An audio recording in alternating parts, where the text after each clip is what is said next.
अस्सलामुअलैकुम। प्रोग्राम जी स्पोर्ट्स के साथ मौसम मेहदी आपकी खिदमत में हाजिर है। न्यूजीलैंड में सख्त तरीन शिकस्त के बाद और शर्म शिकस्त के बाद अब टीम मैनेजमेंट का सख्त एहतसाब करने का फ़ैसला कर लिया गया है।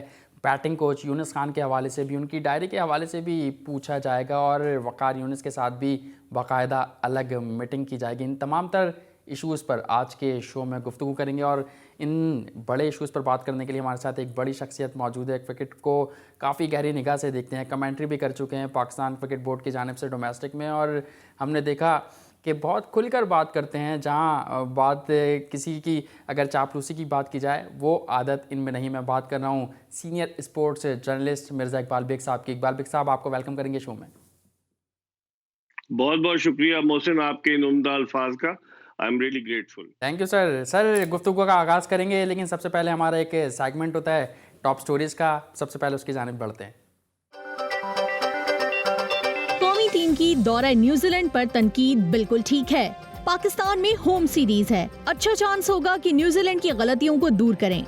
हेड कोच मिसबाउल हक। क्रिटिसिज्म बनता है हमारी परफॉर्मेंस पे।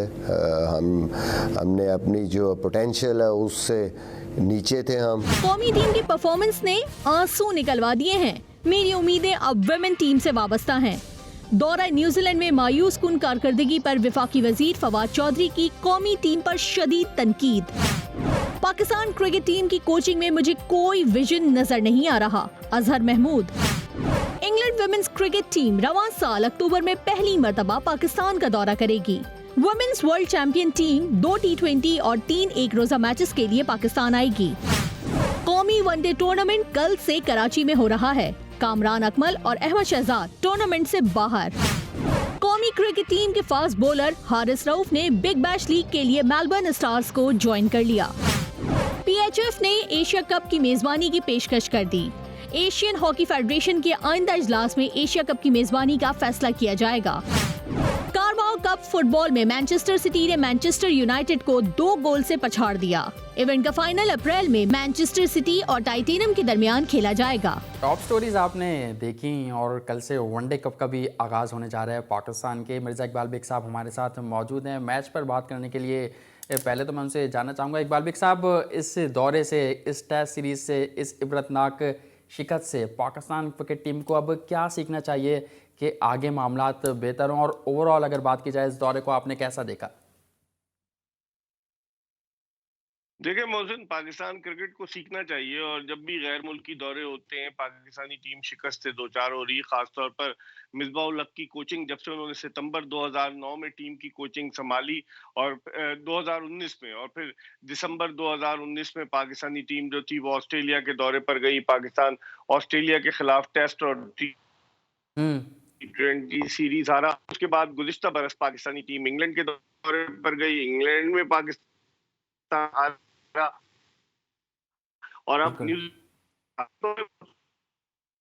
बिल्कुल आप हम घर के खिलाफ हमने नहीं सीखा। हमने इंग्लैंड के खिलाफ के बाद अकाउंटेबिलिटी होनी चाहिए, और सबसे बढ़कर उन लोगों की अकाउंटेबिलिटी तकर्रुर करते हैं। जब मिसबाउल हक का तकर्रुर हुआ था तो क्रिकेट कमेटी में बाजीद खान भी शामिल थे, क्रिकेट कमेटी में इंतखाब आलम भी शामिल थे, उसके अलावा उस क्रिकेट कमेटी में जाकिर खान भी शामिल और असद खान भी शामिल खान। लेकिन फिर उसके बाद क्या हुआ? उनका कोई एहतसाब नहीं करेगा, जिसको चाहे लगा दे, और फिर सारा मलबा कोच की तरफ। ठीक है, तो इकबाल बेग साहब, कौन करेगा इनका एहतसाब? बाजिद खान हमने देखा कमेंट्री कर रहे हैं, डोमेस्टिक सीजन हो, कायद आज़म ट्रॉफी हो, उसमें कमेंट्री के फ़राइज़ सर अंजाम दे रहे होते हैं, पिच रिपोर्ट भी बना रहे होते हैं। तो इनका एहतसाब कौन करेगा? ये तो जिस तरह मैंने कहा कि आगे पीछे घूमने वाले लोग हैं पाकिस्तान क्रिकेट बोर्ड के। आपकी आवाज़ कट के आ रही है मोहसिन। अच्छा ठीक है, मैं आपसे दोबारा ये सवाल करूंगा, लेकिन आज मिसबाउल हक ने क्या बात की, क्या उन्होंने कहा? जो दौरा ख़त्म हुआ और पाकिस्तान क्रिकेट बोर्ड के मीडिया डिपार्टमेंट ने उनसे एक वीडियो बयान यानी पॉडकास्ट जारी किया गया और उसमें मिसबाउल हक का क्या कहना था, वो पहले सुनते हैं। क्रिटिसिज्म बनता है हमारी परफॉर्मेंस पे। हमने अपनी जो पोटेंशियल है उससे नीचे थे हम इन ऑल 3 डिपार्टमेंट्स, और ड्यू मेरे ख्याल में क्रिटिसिज्म है, we need to just get up, अपनी परफॉर्मेंस को और हमने बेहतर करना है और इस सारे सिनेरियो से निकलना। हमारे पास मौके भी आए, हमने कुछ मौके क्रिएट भी किए, अच्छी क्रिकेट खेल के उसको कैश नहीं किया और कैपिटलाइज नहीं कर सके। डिसअपॉइंटमेंट है और बहुत ज़्यादा इस पे वो भी है कि हम बेहतर कर सकते थे, नहीं कर सके। आगे हमारी होम सीरीज़ है, पाकिस्तान में हमने खेलना है। आई थिंक एक अच्छा चांस होगा हमारे पास कि हम वहाँ पे ओवरऑल इसको रिव्यू करके टीम में बेहतरी लेके आए। यहाँ पे जो मिस्टेक्स हुई हैं, यहाँ पे जहाँ पे हमने लैग किया, उसको बेसिकली हमने बैठ के एनालाइज करके we have to move forward और अगली सीरीज़ के बारे में प्लान करना कि जी अब हमने क्या करना। बिल्कुल, आपने सुना मिसबाह उल हक के हवाले से। ब्रेक लेंगे, ब्रेक के बाद जब वापस आएंगे तो इसी पर मिर्ज़ा इकबाल बेग से मज़ीद गुफ्तगू का आगाज़ करेंगे। कहीं मत जाइए, देखते रहिए जी स्पोर्ट्स।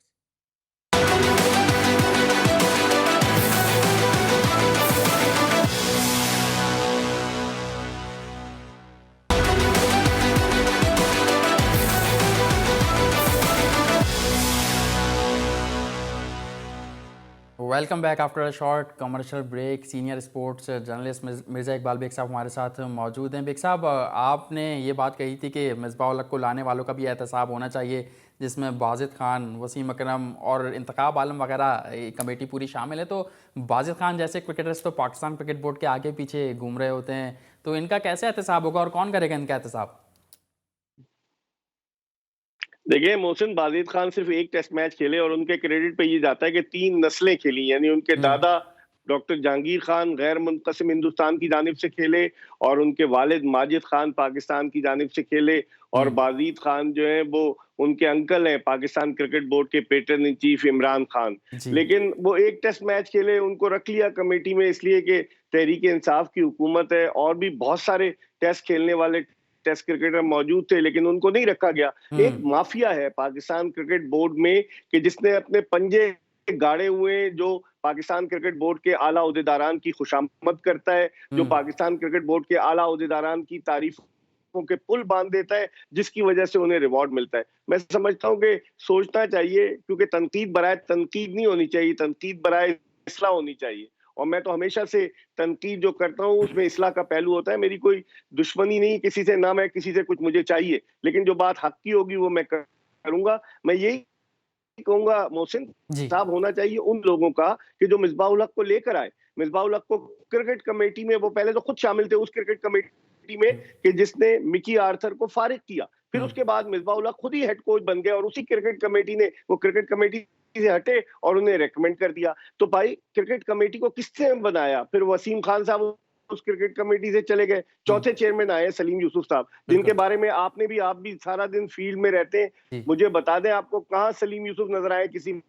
मैदान पर, या मुतारिक नजर आए, या कहीं टेलीविजन चैनल पर कोई अपनी एक्सपर्ट ओपिनियन देते हुए नजर आए? सिर्फ और सिर्फ लोग ये कह रहे हैं इस वक्त मोहसिन कि पाकिस्तान क्रिकेट को पहले 2 वसीम चला रहे थे, अब तीसरे वसीम आ गए, वसीम अकरम, वसीम खान, और अब चीफ सेलेक्टर मोहम्मद वसीम आ गए। तो वसीम का ट्रायका जो है वो पाकिस्तान क्रिकेट को चला रहा है, और सलीम यूसुफ चूंकि करीबी दोस्त है वसीम अकरम के, इसलिए उन्हें क्रिकेट कमेटी का चेयरमैन बना दिया। और उन्हें ऐसे चेयरमैन की जरूरत है जो ना बोल सकता हो, ना सुन सकता हो, गर्दन हिला सकता हो, तो ऐसा चेयरमैन उनको मिल गया है। बिल्कुल, और उन्हीं की चेयरमैन क्रिकेट कमेटी जो है उन्हीं के एक फ़र्द ने, यानी उमर गुल ने हमारे शो में बात कही थी। बिल्कुल आप सही कह रहे हैं कि वो, उनको ऐसा लग रहा है कि वो डमी चेयरमैन है, क्योंकि वो आउट ऑफ टच हैं क्रिकेट से। इस बात का इकरार किया था उमर गुल ने हमारे ही शो में। साथ साथ अभी जिस तरह मिसबाह उल हक की हमने वीडियो दिखाई, तो पाकिस्तान क्रिकेट बोर्ड ने पॉडकास्ट के ज़रिए एक वीडियो भेजी मिसबाह उल हक की।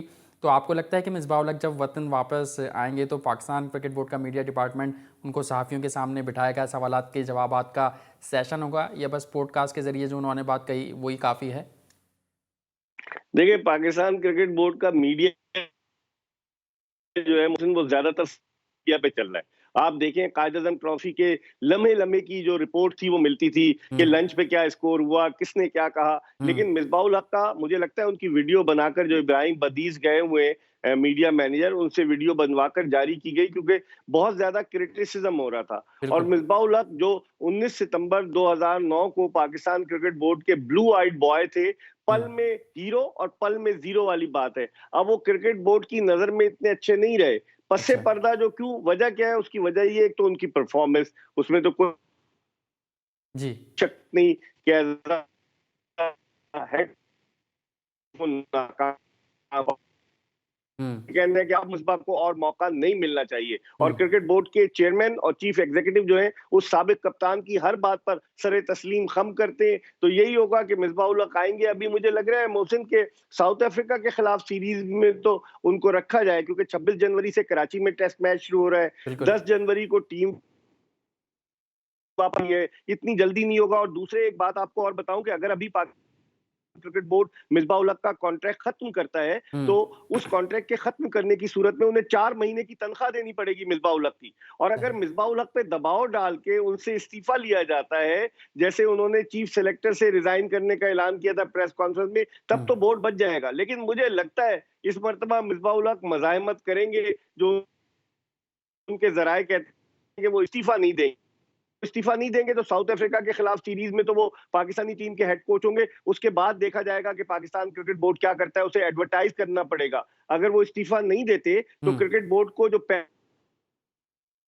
रूल्स हैं, उनके इतनी भारी तनख्वाह वाली पोस्ट को उन्हें एडवर्टाइज करना पड़ेगा, चाहे वो अपने किसी मंजूर नजर को रखें, जैसे माजी में करता रहा क्रिकेट बोर्ड। बाबर हामिद को रख लिया, नदीम खान को रख लिया, वसीम खान को रख लिया। तो इस तरह से वो पेपरा रूल्स के तहत एडवर्टाइज करेंगे और फिर उसके बाद देखते हैं कि कौन नया कोच आता है, गैर मुल्की आता है।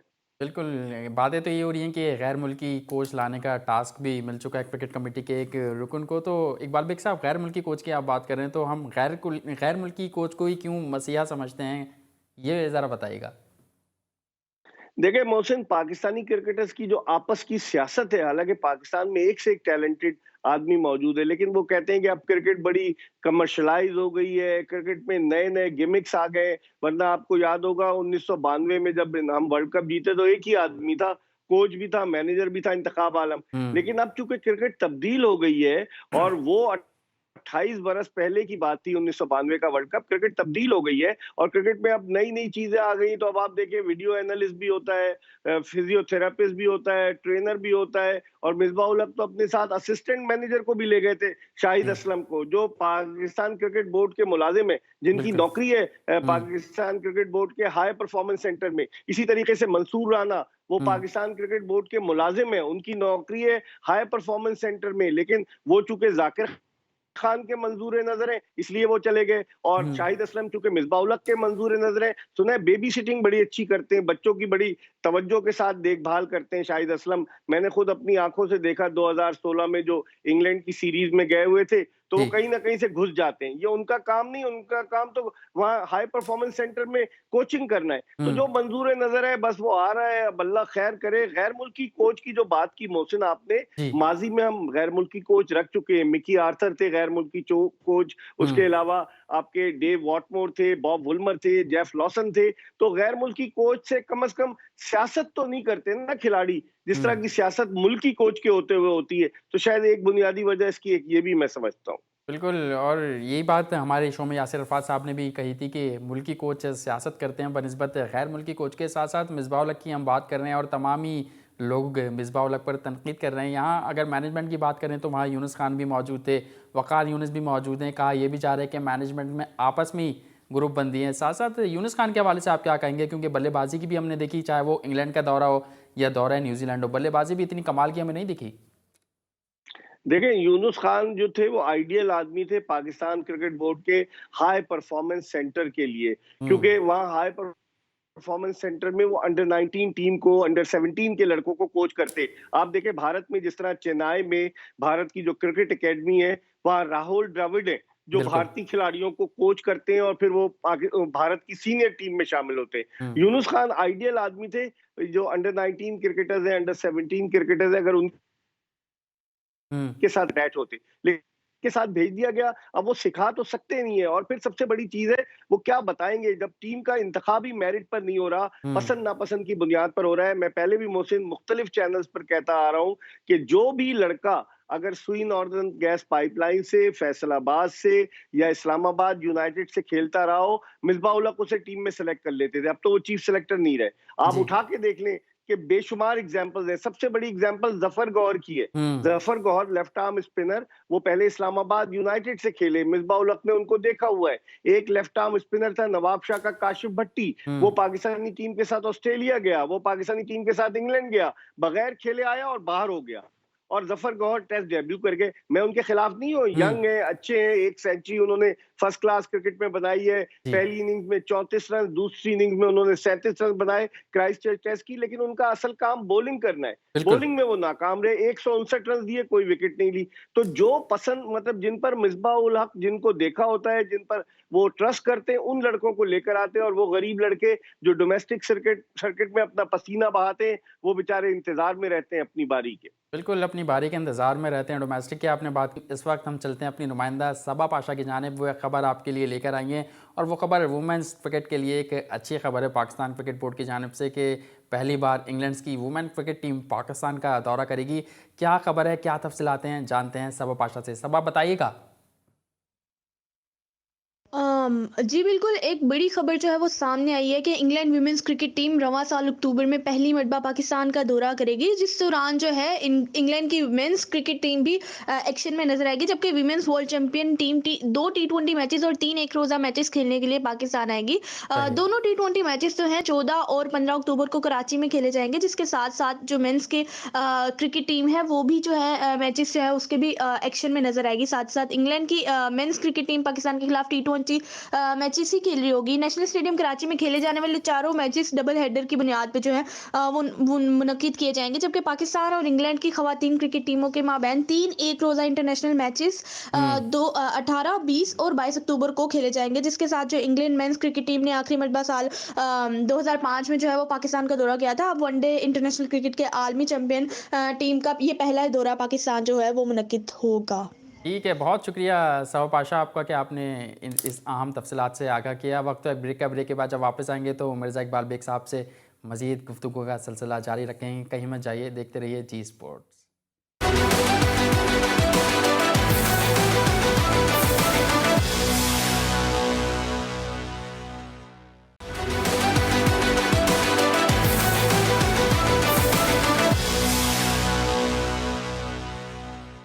जी स्पोर्ट्स में एक बार फिर खुश आमदीद। और अब कुछ बात करेंगे जनूबी अफ्रीका जो पाकिस्तान का दौरा करने जा रही है, तो उसमें मिसबाह उल हक ने जो बातें की वो आपको हमने सुनवाई। उनका ये कहना है कि टीम में तब्दीलियाँ की जाएंगी, डोमेस्टिक में जिन लोगों ने अच्छा परफॉर्म किया है उनको भी मद्दे नज़र रखा जाएगा। इकबाल बेग साहब हमारे साथ मौजूद हैं। इकबाल बेग साहब, क्या वाकई ऐसा होगा या फिर ऐसे ही झूठे दिलासे जैसे पहले दिया करते थे मिसबाह उल हक साहब, या कोई भी कोच वैसे ही दिए जा रहे हैं? देखिए मोहसिन, प्रेशर तो होगा। एक तो नए चीफ सेलेक्टर आए हैं मोहम्मद वसीम।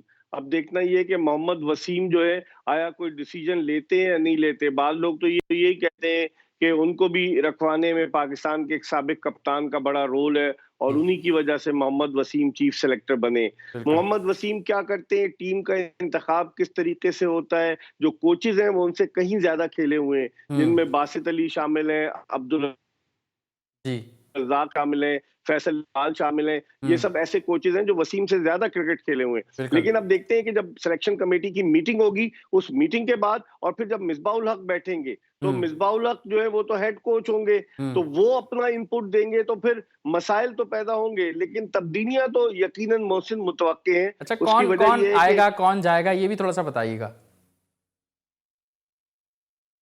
देखिए, आपके ओपनिंग के पेयर में तब्दीली करेंगे ये, और मुझे लगता है कि इमरान भट्ट को इस मर्तबा जरूर चांस मिलेगा, जो ओपनर है, जो डोमेस्टिक में रन्स के अंबार लगा रहे हैं। उसके अलावा मिडिल ऑर्डर में ये देखते को देते हैं उस्मान सलाउद्दीन जो है, उसने भी रन स्कोर किए हैं, सीजन कैंपेनर आया। उस्मान सलाउद्दीन को ये मिडिल ऑर्डर में खिलाते हैं या नहीं। और ये left arm spinner Nauman Ali, जिसने गुज़िश्ता 2 सीजन से सबसे ज्यादा आउट किए हैं, आया उसको मौका देते हैं या नहीं। और एक और खिलाड़ी कामरान गुलाम, जिसने के कायद-ए-आज़म ट्रॉफी का रिकॉर्ड कायम किया, मोहसिन सबसे ज्यादा हम्म। रन बनाए एक सीजन में, उन्होंने सादत अली का रिकॉर्ड तोड़ा। तो इस बात के इम्कानात खासे रोशन है कि कामरान गुलाम भी टीम में शामिल हो, और फास्ट बॉलिंग के शोबे में भी कुछ यकीनन तब्दीलियां होंगी। मुझे लगता है कि नसीम शाह जो है उनको शायद ना रखा जाए टेस्ट मैचेस के लिए, उनको उनकी जगह किसको रखते हैं? हसनैन आते हैं, उस्मान शिनवारी आते हैं, या फिर जुनैद खान पर दोबारा नजर करम पड़ती है सिलेक्शन कमेटी की, क्योंकि उनको बिल्कुल डिस्कार्ड किया हुआ है। तो चेंजेस तो एक्सपेक्टेड हैं, और आया बिल्कुल। लेग स्पिनर के तौर पर उस्मान कादिर को रखते हैं या नहीं, क्योंकि शादाब खान मुकम्मल तौर से फिट नहीं थे और वो खेल गए टी20 सीरीज। तो कुछ तब्दीलियां, काफी तब्दीलियां मुतवक्के हैं मोहसिन। बिल्कुल, काफ़ी तब्दीलियां मुतवक्के हैं। सरफराज अहमद का क्या, कहाँ देख रहे हैं सरफराज अहमद को इस पिक्चर में आप? देखिए, पाकिस्तान एक ऐसा मुल्क है कि जहाँ खिलाड़ी जो है वो बिल्कुल सीन से आउट हो जाता है और अचानक सीन में इन हो जाता है। हम्म। आप मिसाल ले लें मिसबाह-उल हक की, कि हम्म। 2010 का जो इंग्लैंड का दौरा था, मिसबाह-उल हक उस टीम में शामिल नहीं थे। शाहिद बिल्कुल। आफरीदी कप्तान थे, फिर शाहिद आफरीदी ने कप्तानी छोड़ दी, उस दौरे में सलमान बट कप्तान बन गए, और फिर अचानक जब स्पॉट फिक्सिंग स्कैंडल सामने आया तो सलमान बट को कप्तानी से भी हाथ धोना पड़े, और फिर मिसबाह-उल हक को घर से बुलाकर इन्होंने कप्तान बना दिया जब मुत्तहिदा अरब अमारात में साउथ अफ्रीका के खिलाफ 2010 में टेस्ट सीरीज हुई। तो बिल्कुल। लगता यही है कि सरफराज अहमद, जो जब वो इन होते थे तो रिजवान बाहर होते थे। अब रिजवान ने बैटिंग तो अच्छी की है, लेकिन विकेट कीपिंग उनकी अच्छी नहीं है। सरफराज अहमद के लिए आया मोहम्मद वसीम बात करते या नहीं, सरफराज अहमद के लिए बासित अली बात करते या नहीं, ये देखना पड़ेगा। लेकिन मुझे इस बात के इम्कानात कम नजर आ रहे हैं कि सरफराज को ये रखें, उसको सिर्फ दौरा करा के न्यूजीलैंड की सैर कराकर ये वापस ले आए। ठीक है, आपको इम्कानात कम लग रहे हैं। आपने कहा कि बासित अली बात करेंगे या नहीं, मोहम्मद वसीम बात करेंगे या नहीं। कल से वनडे कप का आगाज़ होने जा रहा है। आज हमने देखा कि तमाम ही टीमों ने अपने स्क्वाड्स का अनाउंसमेंट की, अपने लड़कों का नाम अनाउंस किया। सिंध की टीम की अगर बात करें तो काफ़ी हैरानी हो रही है उन लोगों को जो ये लोग इस स्क्वाड में असद शफीक को भी देख रहे हैं, लेकिन कप्तानी सऊद शकील को सौंपी गई है। कहा ही जा रहा है कि जो इस वक्त के चीफ सेलेक्टर हैं उनके कहने पर सऊद शकील को कप्तान बनाया गया है सिंध का। क्या ऐसा सही है? जी हाँ, बिल्कुल। सऊद शकील का नाम मैं भूल गया। सऊद शकील का भी इम्कान है कि उनको भी मौका मिले, क्योंकि बिल्कुल। उन्होंने डोमेस्टिक में अच्छा परफॉर्म किया है। मुझे लग रहा है कि टीमों के इंतखाब में कोचेज ईमानदारी के बजाय पसंद नापसंद को अपना मयार बना रहे हैं, जिसकी वजह से टीमों का सिलेक्शन हो रहा है। आप देखें ना, कामरान अकमल इतने अरसे से क्रिकेट खेल रहे हैं, रन्स के अंबाल हम्म। लगा रहे हैं। मैं हैरान हूँ पंजाब की टीम में नहीं है। इसका मतलब है उन्हें ये सिग्नल दिया गया है कि आपका करियर खत्म हो गया, क्योंकि बीच में उन्होंने अभी जो है वो सच बात कहना शुरू कर दी थी। वो कह रहे थे कि ये क्या हो रहा है पाकिस्तान क्रिकेट में। इसी तरीके से अहमद शहजाद को बिल्कुल साइड लाइन कर दिया गया है। हालांकि अहमद शहजाद बड़े टैलेंटेड प्लेयर हैं, उन्होंने 2009 में अपना डेब्यू किया। उनकी क्या पाकिस्तान की जो 6 टीमें उनमें से किसी भी टीम में जगह नहीं बनती, जो 5 टीमें। मैं तो हैरान होता हूँ कि हो क्या रहा है। मुझे लग रहा है कि टीम के इंतखाब में कोचेज ने अपनी पसंद नापसंद को ज्यादा मयार बनाया, और यही वजह है कि कई खिलाड़ी जो है वो उसमें टीमों में शामिल नहीं है। ठीक है, पसंद नापसंद की आप बात कर रहे हैं और अहमद शहजाद, कामरान अकमल की आपने बात की, तो पहले मैं जानना चाहूँगा कि अकमल ब्रादरान के साथ ये मसला क्या है? आखिरकार इन लोगों के साथ ही ऐसा क्यों हो जाता है? साथ साथ अगर अहमद शहजाद हो, कामरान अकमल हो या कोई भी प्लेयर अगर उसको शामिल नहीं किया जाता तो उसकी वजूहत भी तो सामने आनी चाहिए ना इकबाल बेग साहब? हाँ, बिल्कुल सही कह रहे हैं। अगर आप किसी प्लेयर को, जैसे जुनैद खान है, आप जुनैद खान को नहीं लेते थे तो उसने तो अपने मुंह पे टेप लगा लिया था, फिर बाद में उसको ट्वीट डिलीट करना पड़ा। तो कामरान अकमल या अहमद शहजाद, इनको अगर नहीं लेते तो वजह तो बता दें। ये कहते हैं कि भाई वो कामरान अकमल की उम्र ज्यादा हो गई है, अब से 17 साल पहले, 18 साल पहले उसने अपना डेब्यू किया था 2003 में जिम्बाब्वे में। तो बताएं तो सही, वजह भी नहीं बताते। और मेरी समझ में नहीं आता सिलेक्शन का मयार। मोहसिन, जब से ये 6 टीमें बनी है डोमेस्टिक क्रिकेट में और क्रिकेट महदूद हुई है, तो बड़े मसाइल पैदा हो रहे हैं। मुझे लगता यही है कि मुश्किल हो गई, क्योंकि 292 टोटल टेस्ट क्रिकेटर्स हैं। मैं पहले 192 कहता था। मेरी तस्दीक की पाकिस्तान क्रिकेट बोर्ड के manager media, director media and communication Samiul Hasan ने, कि 292 क्रिकेटर्स हैं। तो 292 क्रिकेटर्स के गिर्द आपकी क्रिकेट घूम रही है। 22 करोड़ की आबादी है।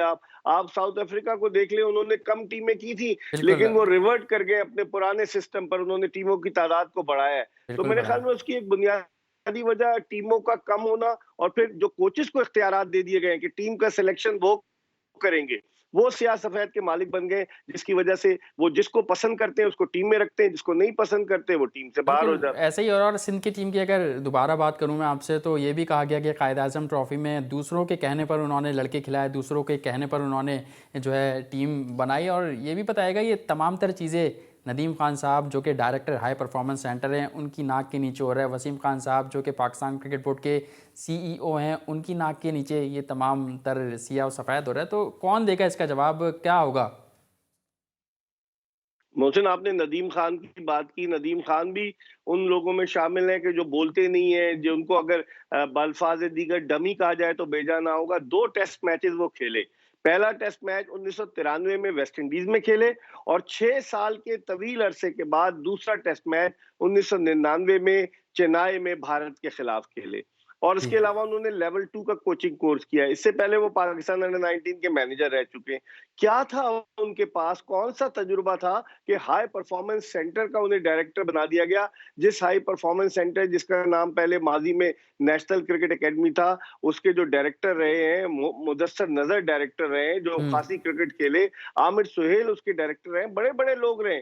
लेकिन मैं हैरान होता हूं कि उसका डायरेक्टर उन्हें बना दिया गया। इसका मतलब यही है कि पसंद नापसंद का अमल दखल है। अब उनकी नाक के नीचे जिस तरह आप कह रहे हो रहा है, तो वो क्या करेंगे? वो तो कुछ नहीं बोलते। वो तो आपको याद होगा उन्होंने कहा था जब जून में ओहदा संभाला था, उन्होंने कहा 6 महीने में आप देखिएगा तब्दीली नजर आएगी। क्या तब्दीली नजर आई? पाकिस्तान क्रिकेट तबाही के दहाने पर आ गई और वो कह रहे तब्दीली नजर आएगी। वो बिल्कुल तमाशाई है, खामोश तमाशाई है। अंपायर्स का तकर्रुर बिलाल कुरैशी करते हैं, अंपायर्स के मैनेजर जिन्होंने कभी फर्स्ट क्लास में अंपायरिंग नहीं की, और मजाल नहीं है नदीम खान की कि बिलाल कुरैशी को रोक सके। तो जब डमी लोग आएंगे जो जिन्हें सिर्फ अपनी नौकरी से मोहब्बत हो, जिन्हें क्रिकेट से या पाकिस्तान क्रिकेट की बेहतरी से मोहब्बत ना हो, तो फिर इसी तरह के नताइज जो है वो हमारे सामने आएंगे। बिल्कुल। लेकिन इकबाल बेग साहब, इमरान खान साहब कब एक्शन लेंगे? इमरान खान साहब को भी अब एक्शन ले लेना चाहिए। आप नहीं समझते कि पाकिस्तान टीम की इतनी बुरी परफॉर्मेंस है कि हमसे नीचे अगर टीमों की बात की जाए तो बांग्लादेश है, अफगानिस्तान है, ये टीम हमसे नीचे हैं और हम 7वें पे टेस्ट क्रिकेट में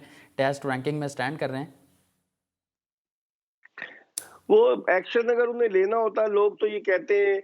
और एक दिन पीसीबी के डायरेक्टर मीडिया ने इस बात को तस्लीम किया कि ये डोमेस्टिक के सीजन जो है उन्हीं की वजह से तब्दील हुआ है।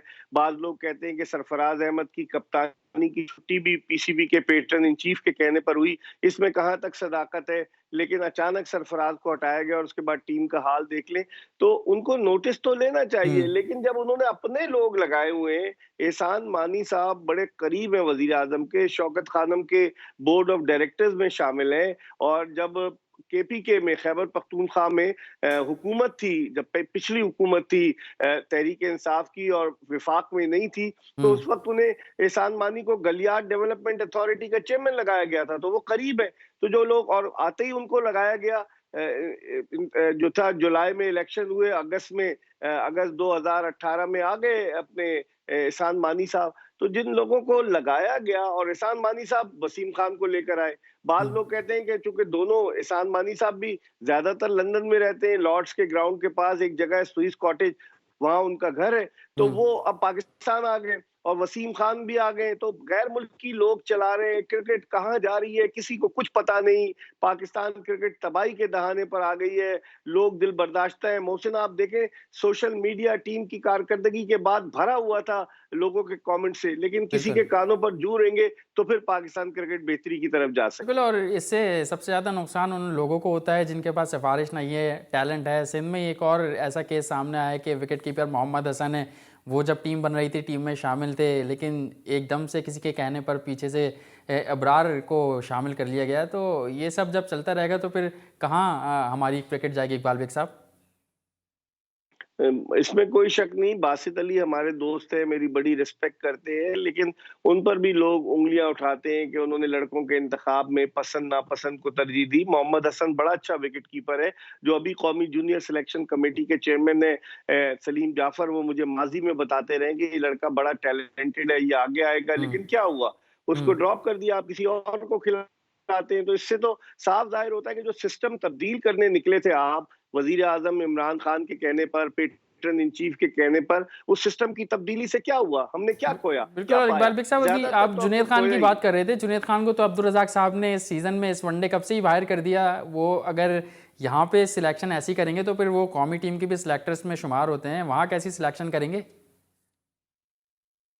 बिल्कुल आपने सही कहा ना, जुनैद खान का बताते भी तो नहीं ना कि उसका जुर्म क्या है, उसका क्या कसूर है, उसको क्यों नहीं खिलाते? वो इतना सीजन कैंपेनर है। मैं समझता हूँ ये जो नया सिस्टम बनाया गया है ना मोहसिन के, जिसमें एक चीफ सेलेक्टर होगा और बाकी सारे कोचेज होंगे, मेरे ख्याल में ये सही नहीं है। और आप देखें कि जब मिसबाह-उल हक ने इस्तीफा दिया और साबिक test fast bowler Mohammad Akram का नाम आया, तो मोहम्मद अकरम ने यही कहा कि वो चाहते हैं कि रिवायती सिलेक्शन कमेटी बहाल हो, जिसमें 4 या 5 सेलेक्टर्स हों और वो बैठकर टीम का इंतखाब करे, बजाय इसके कि हर आदमी, जैसे सिंध का अगर चीफ से वो जो कोच है वो अपने लड़कों के लिए बात करेगा जिनको वो खिलाता है 16 बिल्कुल खिलाड़ियों को। और बिल्कुल, इसी आप तरीके से यही समझते दीगर हैं सूबों इकबाल बेग में साहब, हमारा वक्त इख्तिताम को पहुंचा, आपको ये कहना है कि ये सिस्टम सिलेक्शन का ठीक नहीं है, एक आज़ाद सिलेक्शन कमेटी होनी चाहिए थी जहां पर सही फैसले होते। बहुत बहुत शुक्रिया अदा करना चाहूँगा आपका कि आपने अपना कीमती वक्त जी स्पोर्ट्स में दिया, और यकीनन हमारे नाजरीन को आज के एपिसोड पसंद आया होगा। इसी के साथ साथ हमें इजाज़त दीजिएगा, मोहसिन मेहदी जी स्पोर्ट्स की पूरी टीम को इजाज़त दें।